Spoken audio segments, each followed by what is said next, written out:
even in a relationship, if this was just like a relationship between man and woman, I feel like, the majority of our relationships today are, I need you and I need you too. And when this shit crackles and unravel, you do something I don't agree with, shit goes so bad because now all my holes start to get re-exposed. The holes that I didn't plug up, you starting to make me feel not having you because you was plugging my hole. Now I got to sit with this hole again. That's why I get so violent with this relationship, and why this shit gets loud and we start arguing because I don't want you to leave me. And it's like, so to that person, it's like, yo, I don't want to fill your hole, not because I don't care about you. It's not like I want you to go fill your hole with something else. I want you to fill your hole. Don't let Kendrick go fill your hole either. Yeah, exactly. But not because he's not great, but because you should fill this hole through like, I get it. Through like self love and like self, like building yourself back up.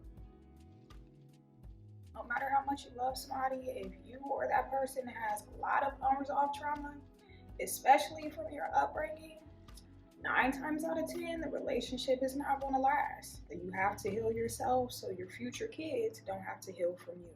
Unfortunately, some people refuse to let go. No matter how toxic it gets, they refuse to walk away. So guess what? They end up having kids. They end up passing trauma on to these kids that they brought into this earth. But somebody in the family tree has to have the awareness and to decide, yo, I'm going to heal myself before I bring life into this earth. I'm going to heal myself so my kids don't have to heal for me. I actually had a breakup a little over a month ago, and I was with that person for almost 4 years. And the reason why the relationship ended was because of unresolved trauma. This person has a lot of unresolved trauma, and it was negatively affecting how he was treating me. And I don't want to demonize him, and I actually still love him, and I pray for him all the time, and I wish him well.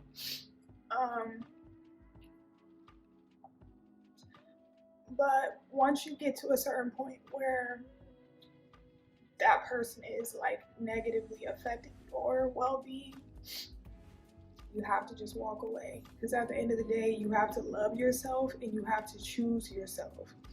And that's like a reoccurring lesson for me is self-love, because I think sometimes when we have certain childhood wounds, or our needs aren't met as children, or we have certain voids from our childhood, when we become adults, we become desperate for love, and we settle for certain things that go against our love for ourselves. It goes against our self-love. And I really didn't even want to do this video because I didn't want to share the fact that, my relationship ended, because that really is like personal. But I knew I had to talk about this. God put it on my heart, because I feel like so many people, especially Black people, we have a lot of unresolved trauma that we bury and that we ignore and that we never deal with.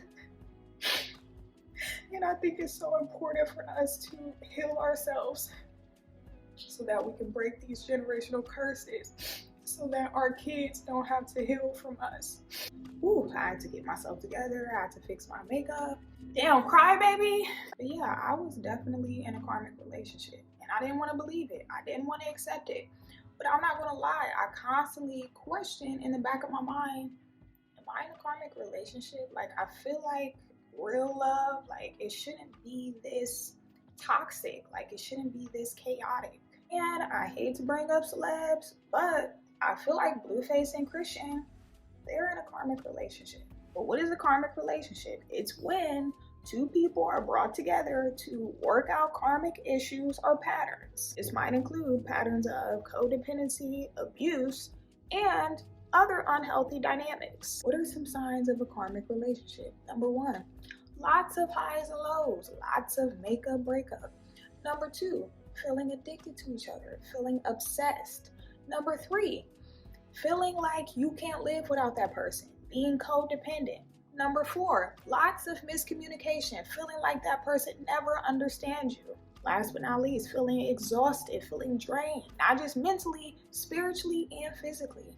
I think the two biggest red flags to watch out for when you first start dating somebody is if they have bitterness towards their exes and if they have bitterness towards their parents. Those are two big red flags.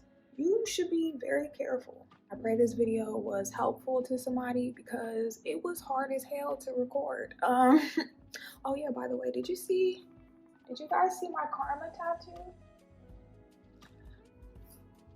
Yeah, I got it because God is always teaching me karmic lessons. But that's all I have to say. I'll see you guys soon. Adios. Au revoir.